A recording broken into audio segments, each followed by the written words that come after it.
పరీక్షలంటేనే కొంతమంది విద్యార్థులకు వెన్నులో వణుకు పుట్టుకొస్తూ ఉంటుంది. ఇక పరీక్షల సమయం దగ్గర పడుతున్న కొద్దీ ఆందోళన పాళ్లు తారాస్థాయికి చేరుతూ ఉంటాయి. ఈ ఆందోళన కారణంగా చదివిందేది ఒక పట్టాన గుర్తుకు రాక మెదడంతా మొద్దుబారినట్లుగా బ్లాంక్గా అయిపోతూ ఉంటుంది. అయితే కొన్ని చిన్న చిన్న జాగ్రత్తలు తీసుకుంటే ఆందోళనను తేలికగానే అధిగమించవచ్చని చెబుతారు నిపుణులు. పరీక్షల వేళ ఆందోళనలను తగ్గించుకునే మార్గాల గురించి ఇప్పుడు తెలుసుకుందాం. పరీక్షకు ఫేస్ చేసే వాళ్ళందరికీ కూడా ఆందోళన ఉంటుంది. మామూలుగా అయితే భయాలు ఉండటం పరీక్ష గురించి వెళ్ళి వాళ్ళ అమ్మ నాన్న దగ్గర చెప్పటం, ఫ్రెండ్స్తో చెప్పి నేను రాలేకపోతాను, భయంగా ఉంది, పరీక్ష మానేద్దామా అని అనిపిస్తుంది అని అంటారు.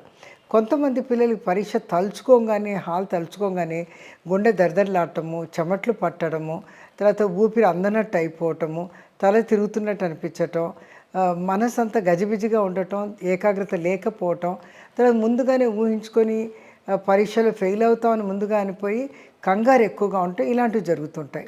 ఇటువంటి పిల్లలు ముఖ్యంగా ఎవరైతే మాటిమాటికి పరీక్షల్లో అంటే యూనిట్ టెస్ట్ అయినా కూడాను లేకపోతే వీక్లీ టెస్ట్ అయినా కూడా పిల్లలు ఆందోళనకు ఎక్కువ గురి అయ్యి పరీక్షల్లో పర్ఫార్మెన్స్ సరిగ్గా లేదు అని అంటే అటువంటి పిల్లల్ని మేము అసెస్ చేసి కొన్ని యాంగ్జైటిక్స్ అంటారు, దానిలో బీటా బ్లాకర్స్ అని ఉంటుంది, ఈ ఆటోనామిక్ నర్వస్ సిస్టమ్ని కంట్రోల్ చేసే వాటిని, లేదా ఒట్టి ఆందోళన తగ్గించే యాంగ్జైటీ రిలీవింగ్ మెడిసిన్స్ కూడా ఉంటాయి, అవి వాడతాం. ప్రతి మారు వాళ్ళకి వస్తుంది అని అంటే వాళ్ళకి కాగ్నిటివ్ థెరపీ అని ఇస్తాం అనమాట.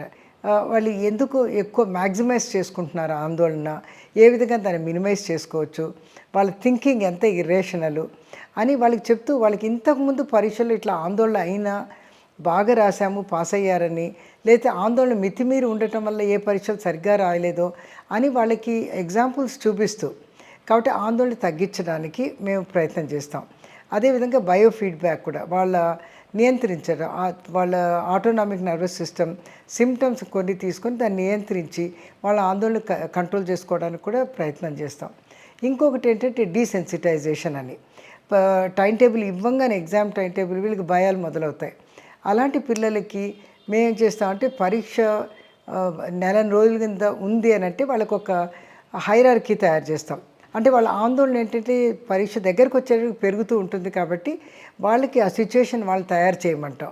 చేసి వాళ్ళకి గ్రాడ్యువల్గా తక్కువ స్టిమ్యులస్ని ఇచ్చి, ఏదైతే తక్కువ ఆందోళన కలిగిస్తుందో దానికి ముందు వాళ్ళకి మెల్లమెల్లగా ఎక్స్పోజ్ చేస్తూ వాళ్ళ ఆందోళన తగ్గంగానే ఆ స్టిమ్యులస్ నుంచి రెండో స్టిమ్యులస్కి వెళ్ళడం, అలాగ పరీక్ష ముందు రోజు వరకు వాళ్ళకి ఏ విధంగా ఆలోచనలు వస్తున్నాయి వాళ్ళకి ఎక్స్పోజ్ చేసి దానికి రిలాక్సేషన్ నేర్పిస్తూ వస్తాం.